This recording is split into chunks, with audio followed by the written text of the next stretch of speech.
ഇവരാരും അന്ന് പോലീസിന്റെ സുരക്ഷ തരാമെന്ന് പറഞ്ഞിട്ട് വാങ്ങിച്ചില്ല. എന്തുകൊണ്ടാണ് വാങ്ങാത്തത്? ഞങ്ങൾ ഇത്ര കാലം ജീവിച്ചു കൊള്ളാം എന്ന് ആരടുത്തും ഉറപ്പ് പറഞ്ഞിട്ടില്ല.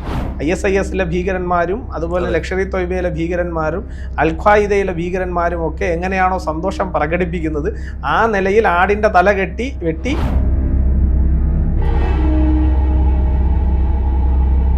കേരളത്തിലൊരു കമ്മ്യൂണിസ്റ്റ് മുഖ്യമന്ത്രി അദാനിയെ പാർട്ട്ണർ എന്ന് വിളിക്കുന്ന നിലയിലേക്ക് കേരളത്തിന്റെ രാഷ്ട്രീയ സാഹചര്യം മാറിയതിൽ ഞാൻ അത്ഭുതപ്പെട്ടു പോകുന്നു എന്ന് അദ്ദേഹം പറഞ്ഞു. പക്ഷെ കോൺഗ്രസിന്റെ കൈപ്പത്തി ചിഹ്നത്തിൽ ജയിച്ചു വന്ന പലരും ആ പൊളിറ്റിക്കൽ ഇസ്ലാമിന്റെ ഗുണഭോക്താക്കളാണ്.